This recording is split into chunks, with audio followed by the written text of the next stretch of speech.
Баршаңызға қайырлы күн достар, сіздермен Ақбота каналыма қош келдіңіздер. Бүгін сіздермен қазағымыздың ұлттық тағамдарының бірі майсөктің жасалу жолымен бөлісемін. Майсөк тарыдан жасалатын дәруменге бай тағам.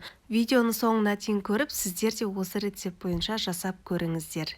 Майсөк жасауға ең басты керекті зат ол бізге тары. Тарының осындай күйдірілген жақсы түрін таңдап аласыздар. Базардағы весовой түрлерін алған дұрыс. Мен тарыны осындай кружкамен өлшейтін боламын. Осындай бір кружка жасайтын боламын. Сіздерге ыңғайлы болсын деп таразымен өлшеп көрсетіп жатырмын. Яғни бізде 190 грамм осындай тары шықты. Енді осының үстінен жылы немесе судың ыстықтығы маңызды емес. Суық қиястарда жақсылап суымыз кішкене ағарғанша 2-3 қайтара жақсылап жуып алатын боласыздар. Міне осылай жақсылап жуып, осындай сүзгінің көмегімен суларынан ажыратып алдым. Міне өздеріңіз байқасаңыздар, қап-қара су шықты. Осы ретпен 3 рет жуып шықтым. Мен сіздерде солай жасайсыздар. Жуып алғаннан кейін ыдысымызға тура сол тары өлшеген стаканмен 1,5 стакан өлшеп сүт құйып, сүтімізді қайнатып алатын боламыз.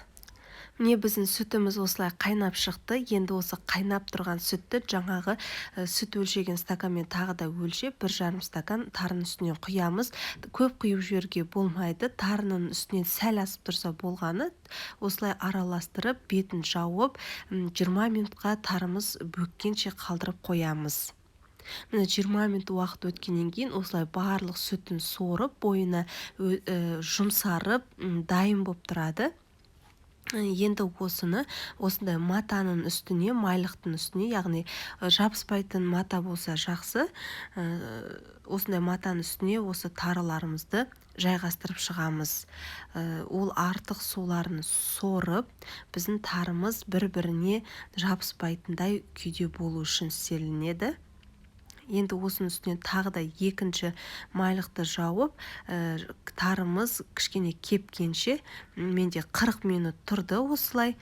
Майсөк өте дәмді, тойымды, балалар әсіресе үлкен кісілер сойып жейтін тағамдардың бірі. Міне өздеріңіз байқасаңыздар, біздің тарыларымыз бір-бірінен ажырап, дана-дана болып тұр. Енді осыны жаңағы ыдысымызға қайтадан салып аламыз.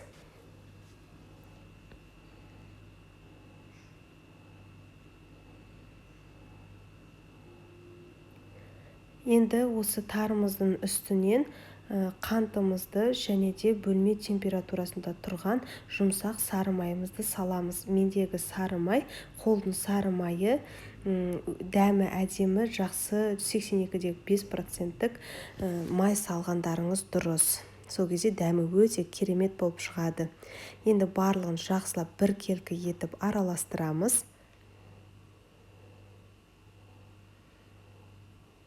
Кейін осындай шыны ыдысына қандай формада қалайсыз, соған салсаңыз болады. Осылай мен шыны ыдысына жақсылап салып, басын қырап, түзулеп, енді осыны тарелкамызға төңкеріп аламыз. Көп мөлшерде жасап, қонақтарыңызға шайға ұсынсаңыздар да болады. Өте дәмді болып шығады. Міндетті түрде сіздер де жасап көріңіздер. Видео ұнаса, каналыма тіркеліп, қоңырау шал белгісін басып қойды ұмытпаңыздар. Алдағы уақытта көптеген рецепттермен бөлісемін. Назарларыңызға көп-көп рахмет.